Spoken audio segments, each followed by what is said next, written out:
know, there's nothing that we can really do. We just kind of have to wait and see, and hopefully, you know, your cervix holds until at least the babies are viable. All right, the Maxine is going to be admitted.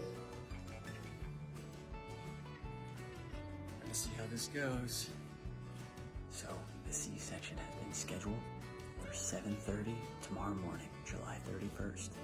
So excited. I'll be back in the morning for that C-section. I wish I could stay with her overnight because I know she's feeling anxious. She's about to undergo serious surgery, about to birth quadruplets, which is not normal. But I mean, for us, abnormal is normal, I suppose. I believe that things will go very, very well. I believe she is the strongest person that I know, and that these babies are going to be happy, healthy, and stable. Well, And this before babies. even bolder.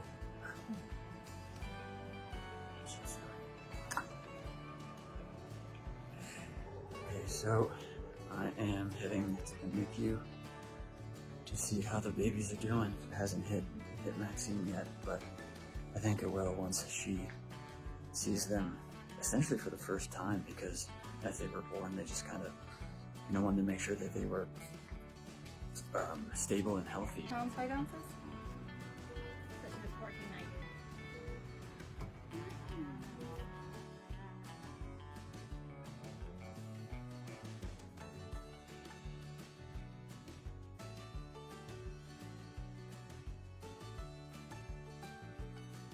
We are going to travel the world for 1 year with our entire family.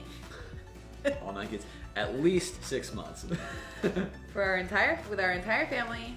So Jacob, myself, all 9 children, going. We are set and sail, and we're gonna travel the world. Why, you might ask? I mean, there's a lot that goes into it, but ultimately what it comes down to is that we want to be together, and we want to see things, and we want to do things, and this is one way for us to do that. Yeah, I think to piggyback off of that would be like, I know like it's a common thing to say, but it's like the greatest currency is time. This was our living room. I guess it is still, technically. No couch, everything is empty. Today is the day before we leave on our adventure around the world. We listed our house to sell. We got an offer on the house, and we accepted it. So, not only are we getting ready for a trip around the world for probably about a year, but we have to move all of our stuff. We probably sold about 90% of our stuff, donated probably 9%, and then we saved about 1%. You guys ready? Yeah! Yeah.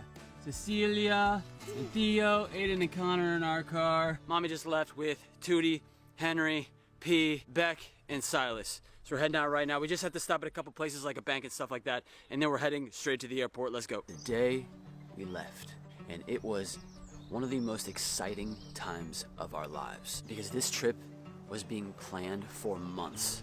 And I mean months in advance. The suspense was killing us, and the day finally arrived. As you guys know, we ended up shipping our van over to England, and then we sold our other vehicle. So we had to rent 2 vehicles large enough to fit all of us and all of our stuff and get us to the airport. Hop on a shuttle, a bus that takes you to Terminal 1. And mind you, we have 9 kids, 10 years old and under. And we had, I don't know how many bags, it felt like about 15 bags. Again, I think we overpacked. This is a learning lesson for us. We were definitely worried.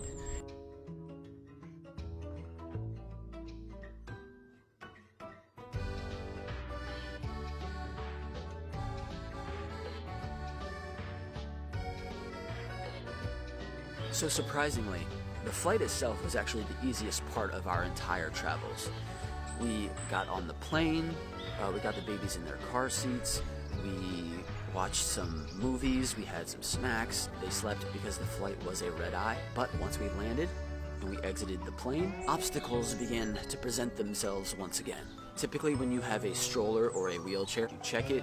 When you get on the plane, they take it underneath the plane with the luggage, but then they bring it back to you when you exit the plane, so then you can put your kids or whoever in your stroller or wheelchair, and you can be on your way. However, the crew unfortunately took our strollers to baggage claim.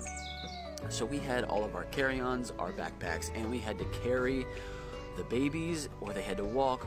And mind you, we had lost a shoe or two and a sock or two while we were getting on the plane. So it was a bit rough. Well, hello there, from England.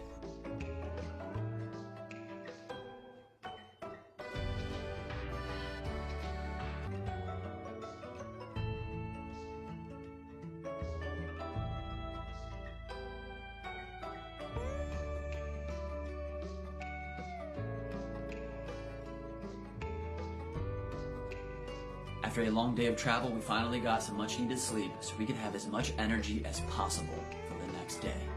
Paris and the Eiffel Tower. We started the day slow with playtime and breakfast and then headed straight to the train station to head to Paris. So we got off at the train station just before the Eiffel Tower so we could walk around the city a bit, and I gotta admit, the buildings have been unbelievably maintained. It is beautiful.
I had a moment when we first put our eyes on the Eiffel Tower. We're about to have another moment. But honestly, it was a moment of gratitude because the opportunity that we have to be able to do this with our kids and create these memories and document these memories that we can have for an entire lifetime isn't normal. It's not a typical life, and we are so thankful. What a journey Jake and Maxine have been on, not only going through a tricky pregnancy of giving birth to quadruple babies, but to then decide to take their now 9 children on the adventure of a lifetime around the world.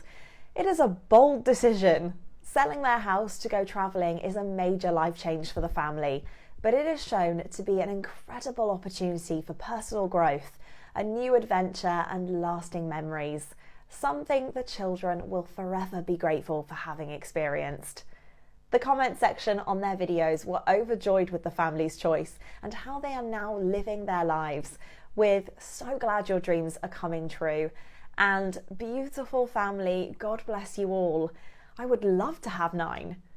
As always, thanks for watching Happiest. If you liked this video, then be sure to follow our Instagram and TikTok pages for even more heartwarming content like this. And if you've got any videos of your own that you want to share, make sure to send them in.